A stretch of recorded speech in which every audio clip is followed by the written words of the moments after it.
So 2 weeks ago at half term, we went indoor skydiving, which was a Christmas present that had been delayed a few years because of you know what. Um, and to get us kind of trained for that. So indoor skydiving, if you don't know, is you're in massive like a 4 meter wide tube with air pumping up from the bottom and a vent at the top. And so you're blasted by this air. And before we went, we had a tutorial to watch online, a video to show us how to do it, and then they wouldn't let us sign off to do it unless we did a quiz and got the answers right, about all these various techniques and hand signals that the instructor would show to us. You know, when we got there and we signed the waiver, we said, yes, we understand the hand signals. And when we get in there, they say, oh, by the way, what's the hand signals? What does this mean? What does this, well, not that, fine. Oh, sorry. Not the first time I've done that in church, by mistake. Anyway, yeah, great. So, and then, yeah, that wasn't for you, Raham. Yeah, I confess that. We're there just about to go into this airlock bit, part of the air tunnel, and again, these symbols are there in front of us, exactly what to do. And then we finally get to the bit where we're doing it. And what you've got to do is fall in with your hands up like this, and just fall into the wind. But the aim, just for us there, because it was our first time, was just to literally float and have just basically say still. And our instructor was there. She was called Brooke, and she would give us these signals if in case we were doing it wrong, and maybe if she needed to manipulate us. And in the case of one guy who was with us, basically wrestle him into the right position.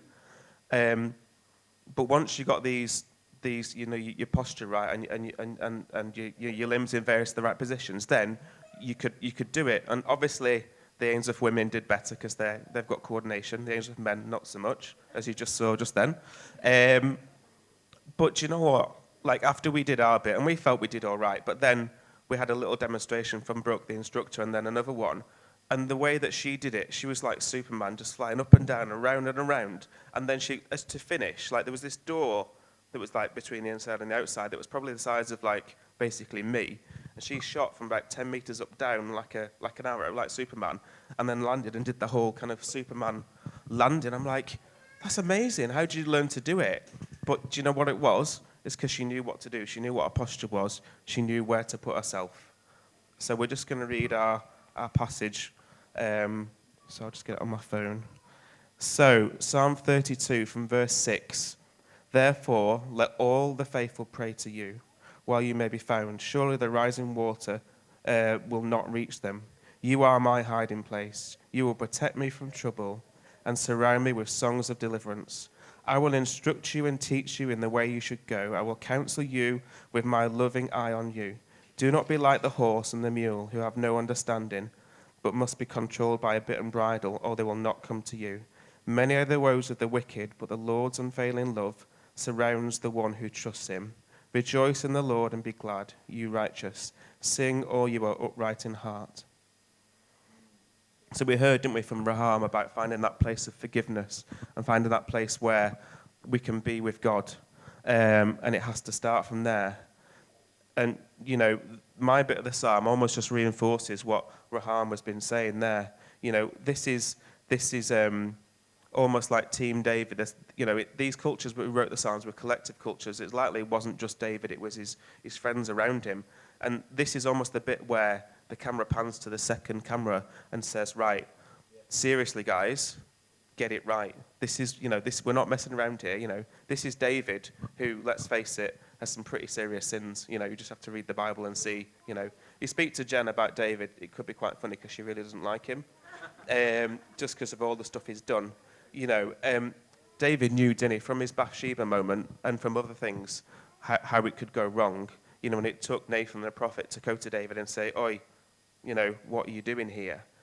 And, actually for David, that has consequences, because then for the rest of his life, it didn't go as he wanted it to. He had children that died. He wanted to build God's temple, and God said, actually, no, you're not going to do it because of what you've done. These were consequences. And I think, coming back to what Rachel was saying last week about coming to God as Father, that's what David was doing. You read other Psalms, Psalm 51 as well, where he's coming back and finding that place of forgiveness. Just like in the skydiving example, getting that posture right before God was the most important thing. And I wonder, actually, if, despite all David's rubbishness, actually, he was a man after God's heart because he learned to get his posture right. So no matter where you've come from today, no matter what you've got in your life, you can be that person after God's heart, that God will say, hey, I love this person, they're mine, you know? Now, I'll tell you about a story. So when I was a student, which was too long ago really now, we were doing a student mission, and we were training to do street team stuff, like what Jason and the team do on a Tuesday. And I was paired up with this girl called Henrietta, and we went down to the river in York, and we saw this guy, and we thought, well, let's try and speak to him. Now, I immediately regretted it, because we'd kind of crossed that line, and he just put down the brown bag that he'd been drinking from. I was like, oh no, what have we done here?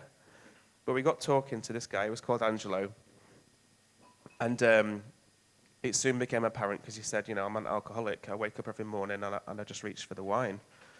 But he did have a little bit of faith. He had some understanding.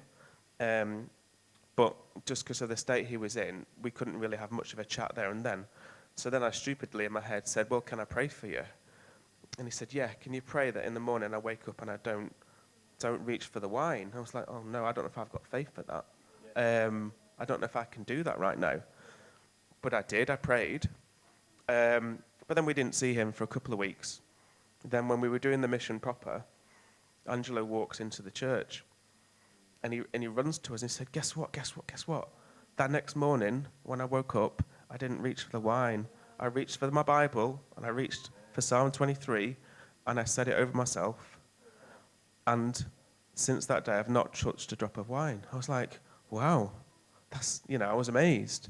And that man then went on to get baptized, get discipled. He's now with the Father in heaven, but, he got his posture right on that morning, that day. Actually, it wasn't potentially about my prayer, but, we pointed him to God, and then he postured himself to God, He knew that God was his place, just read Psalm 23. And I wonder if, you're a Christian today and you're wandering a bit there to and back, or, whether there's something that you're hiding from God in a way. But, this psalm that we just read today says, doesn't it, that we need to find our hiding place. We need to find a place in God where we can be rescued. And so I wonder today, actually, is your posture right towards God? And actually, when you read this psalm, it's a bit of a mishmash of a psalm. There's bits that are praise, there's bits that is almost prophetic, there's bits of David telling people to do stuff, and then like the end is like, let's go and praise. And it is a mishmash. It doesn't make sense. It's not pure poetry in a way, but then I guess a poet would tell you that is pure poetry because it's real. I don't know. I didn't really get on with poetry at school. But what I think God wants to say to us today is find your own psalm. Find a way that you can talk to God from whatever situation you're in right now. Find a place where you can say, actually, God, this is how I feel. Father, why are you this? I need you in my life here. Show yourself to me. Just like, I think, as a parent, your kids come to you for everything, and they come to you whether you want it or not. And that's the place we need to be as God's children, isn't it? To come to God. And of course, he wants us to come to us. That's the difference. But he wants that relationship. And I think like, the lost sheep or the lost coin or the lost son, all those situations in the New Testament is about, God finding the one that went away. Why don't we aim to be the 99 that were still there in God's presence? Like, why don't we aim to have that, really boring testimony of, I sought God and he was there. And we've been great together, So I'd encourage you to really think today, what do I need to put right in my heart? Is there a confession there, like Rahama said? Is there something that I can do in my daily life to help me get that posture right towards God? And then, just like the end of the psalm, where it says, be glad in the Lord and rejoice, O you righteous. And just like we sang before, how great thou art, our reaction to that salvation, to that God in our lives, is a place of worship.